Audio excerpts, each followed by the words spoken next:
রাজনৈতিক দলে রাজনৈতিক মিছিলে আল্লাহু আকবার, নারায়ে তাকবীর, আল্লাহু আকবার বলে স্লোগান তুলে এবং নারায়ে তাকবীর, আল্লাহু আকবার বলে তারা হিন্দু বাড়িতে আক্রমণ, লুট এবং নারী নির্যাতন, মা বোনদের উপর অত্যাচার চালাচ্ছে।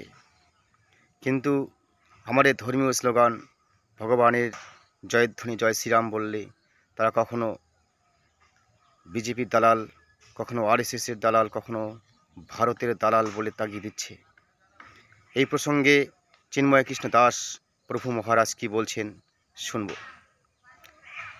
তা গ্রেট সনাতনী টিভির পর্দায় আপনাদের সঙ্গে আমি ভক্ত রায়।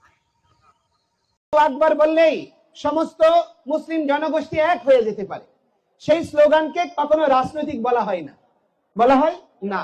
এটা ধর্মীয় পবিত্র আল্লাহর নাম। এখন কিন্তু হিন্দুরা তার ভগবান শ্রী আরাধ্য শ্রী রামচন্দ্রের নাম নিলে, ভগবান শ্রীকৃষ্ণের কপিধ্বজ হনুমান চিহ্নিত পতাকা ধারণ করলে তাকে কখনো বিজেপির রং দেবে, কখনো আরএসএস এর রং দেবে, কখনো ইন্ডিয়ার টেক দেবে, কখনো আওয়ামী লীগের দালাল বলবে, আবার আওয়ামী লীগ আসলে কখনো বাংলাদেশের ভাবমূর্তি ক্ষুণ্ণকারী বলে পিয়াসার মতো লোকরে ঝাঁটিয়ে দৌড় তাড়াবে। এই রকম অবস্থাটি হিন্দুদের জন্য হয়েছে। আপনি দেখুন, পাকিস্তানে ভগবান দাস সে প্রধান বিচারপতি হয়েছে। যেই দেশে থেকে আমরা স্বাধীনতা চেয়েছি সেই দেশে সংখ্যালঘু মন্ত্রণালয় রয়েছে, সংখ্যালঘু কমিশন রয়েছে, সংরক্ষিত হিন্দুদের জন্য আসন রয়েছে। কিন্তু দুর্ভাগ্য, আমরা এমন দেশ স্বাধীন করলাম যে দেশে আমাদের স্বাধীনতা আমাদেরকে এইসব কিছু তো দেয় নাই, বাংলাদেশি পরিচয় দিয়ে আমাদের কাছ থেকে সবকিছু কেড়ে নিয়েছে। তো সেজন্য আমি আপনাদেরকে বলবো, ভগবান শ্রীকৃষ্ণের রাস মঞ্চের সার্থকতা হচ্ছে সেখানে ভগবান শিব যেমন প্রবেশ করেননি, নিজের অধিকারের স্থিতিকে তিনি বুঝেছেন। আমরা যেন আমাদের অধিকারের স্থিতিটি বুঝি, আমরা যেন কোনো কেউ উস্কানিতে পা না দেই। কোন ধর্ম অবলম্বীরা যদি উস্কানি দেয়, ফেসবুকে বন্ধু বানান, তাহলে বিপদ ডেকে আনবেন। সেখানে উস্কানি দেবে আর আপনার উস্কানিতে কোনো কমেন্ট করবেন, ফাঁসবেন ধর্ম অবমাননার অপরাধে। কিন্তু দেখুন, আমি আপনাদেরকে বলবো, সারা বাংলাদেশে এরকম কতজন আক্রান্ত হয়েছে তার একটা লিস্ট করুন, দরকার রয়েছে। আজকে হিন্দু ধর্মকে নিয়ে প্রতিদিন সকাল বিকাল অবমাননা হচ্ছে, তা নিয়ে কোনো আইন শৃঙ্খলা বাহিনীর কোনো প্রতিক্রিয়া নাই। অত্যন্ত দুর্ভাগ্যের বিষয়। আমরা যখন কোন মব জাস্টিসকে, কোন মব ভায়োলেন্সকে আমরা সাপোর্ট করি না। আমরা উৎসব মন্ডলের জন্য যেমন প্রতিবাদ করেছি, হাজারীগলির মতো ঘটনায় কিছু অতি উৎসাহী লোক যারা করেছে সেগুলোকে আমরা সাপোর্ট করি না। কিন্তু সেখানে হয়েছেটা কি, সেখানে সাধারণ হিন্দুদের মাঝে বহিরাগত প্রবেশ করে পুরো পরিস্থিতিটাকে জটিল করে আইন শৃঙ্খলা বাহিনীর উপর কেউ ইটপাটকেল ছুড়েছে। আর সেই ঘটনার পরিণতিতে নির্মমভাবে অনেক সাধারণ হিন্দুরাও নিপীড়িত হয়েছে। আমরা চাই ন্যায্যতার ভিত্তিতে সত্যাসত্য বিচার করে যথোপযুক্ত ভাবে কেউ অপরাধ করলে সে দণ্ড পাবে। আর যে অপরাধী নয়, আজকেও হাসপাতালে এই করুণ দৃশ্য দেখে হৃদয় বিগলিত হয়েছে। মানা দাসের স্ত্রী, সে ক্যান্সার আক্রান্ত, তার একটা মাত্র ছোট বাচ্চা, তার স্বামী তার জন্য ঔষধ নিতে গিয়েছে, অথচ সেও এই মামলার আসামি হয়েছে। এবং দুর্ভাগ্যজনক, এই মামলার আসামিদেরকে 5 আগস্টের হত্যা মামলা সহ বিভিন্ন মামলায় আসামি করা হচ্ছে। তো সেজন্য আমি অনুরোধ করব, আমাদের শান্তিতে নোবেল বিজয়ী ডক্টর মোহাম্মদ ইউনূস, তিনি একজন বিশ্ব নাগরিক, সারা পৃথিবীতে তিনি দারিদ্র্য দূরীকরণের জন্য ভূমিকা রেখেছে।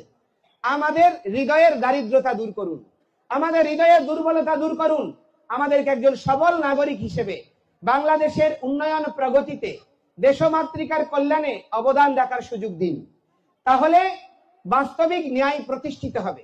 আর যতক্ষণ ন্যায় আর সাম্যতা আসবে না, শুধু সংবিধান পরিবর্তন হবে, আইনের সংস্কার হবে, এক সরকার যাবে আরেক সরকার আরো বেশি আগ্রাসী হয়ে আসবে। সেজন্য মানুষের মৌলিক চেতনার পরিবর্তন না হলে সব পরিবর্তন জ্বলে যাবে। সেজন্য আমি পরিশেষে আপনাদেরকে অনুরোধ করব, অনেক গভীর রাত্রি হয়েছে, ঐক্যবদ্ধ হন, বিভক্ত হবেন না। পূজা পরিষদ হন, ঐক্য পরিষদ হন, যত পরিষদ আছে, যত সংগঠন আছে, সব পরিচয় এর পরিচিতি আপনার নিজের মধ্যেই সীমাবদ্ধ রাখুন। আমাদের মূল পরিচয় আমরা আর্যপুত্র, আমাদের মূল পরিচয় আমরা ঋষিজ রক্তের উত্তরাধিকার, আমাদের মূল পরিচয় আমরা সনাতনী। আপনারা শুনে আনন্দিত হবেন, বাংলাদেশে অনেকগুলো সংগঠন যারা এই আন্দোলন করছিল, তারা অনেকগুলো সংগঠন মিলে দুটো প্ল্যাটফর্ম হয়েছিল। সংখ্যালঘু অধিকার আন্দোলন, সংখ্যালঘু সম্মিলিত সংখ্যালঘু জোট এবং সনাতন জাগরণ মঞ্চ। আপনারা শুনে আনন্দিত হবেন। আমরা আগামী রবিবারের মধ্যে আনুষ্ঠানিক ঘোষণা আসবে, সব সন্ত মহারাজরা সিদ্ধান্ত দেবেন। আমরা দুটি প্ল্যাটফর্মে এখন একীভূত হয়ে যাচ্ছি। সেজন্য আমরা চেষ্টা করছি সাধুরা এক কাতারে এসছি, সব মঠ মিশন মতাদর্শ ভুলে আমরা এক জায়গায় আসছি।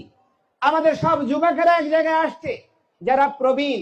আমি আপনাদের অবদানকে স্মরণ করি, শ্রদ্ধা করি, কিন্তু সেই অবদানের আভিজাত্যে, সেই অহংকারে বর্তমান বাস্তবতাকে অনুভব করে পরবর্তী প্রজন্মের জন্য একটি অনুকরণীয় দৃষ্টান্ত প্রতিস্থাপন থেকে নিজেদেরকে বিচ্যুত করবেন না। দয়া করে কোনো বিভাজনে সৃষ্টিতে সহযোগ দেবেন না।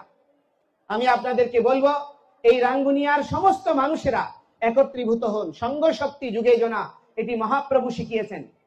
300 কোটি, আমি বলেছি বোয়ালখালীতে 33 কোটি গোপী ভৌমলীলায় টোটালি এই রাসনৃত্যে টোটাল 300 কোটি গোপী অংশগ্রহণ করেছেন। কত? কাকে ভালোবেসে? এক কৃষ্ণকে ভালোবেসে।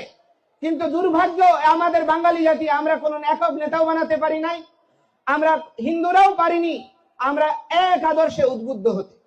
সেজন্য আমি আপনাদেরকে বলবো, ভগবান শ্রীকৃষ্ণ যদি গোপীরা, যারা পরমহংস মুক্তাত্মারা বিভিন্ন মতাদর্শে সবাইকে একীভূত করে সেই সম্যক রসতত্ত্ব রূপী ভগবানের সেবা সামীপ্য প্রদান করতে পারেন, সে অপ্রাকৃত সেবানন্দ দিতে পারেন, আমরা কেন একসাথে চলতে পারবো না? কমিটিতে দেখা যায় 10 জন 15 জন হইলে দলাদলি, গ্রুপিং। এই সব পরিত্যাগ করুন। সময় এসেছে নিজের অস্তিত্বকে রক্ষার জন্য। বিভক্ত হবেন না। এই অনুরোধটুকু আপনাদেরকে রেখে, আপনারা যে এত রাত্র অবধি আমাকে সহযোগ দিয়েছেন, সঙ্গ দিয়েছেন, এই জন্য কৃতজ্ঞতা জানিয়ে, এবং আমি আপনাদেরকে বলবো, আমরা একটা অসাম্প্রদায়িক গণতান্ত্রিক রাষ্ট্র চাই, যেখানে সকল ধর্মাবলম্বীর অবস্থান সমুন্নত থাকবে, সকলে পরস্পর কাঁধে কাঁধ মিলিয়ে একটি আদর্শিক দেশ বিনির্মিত হবে।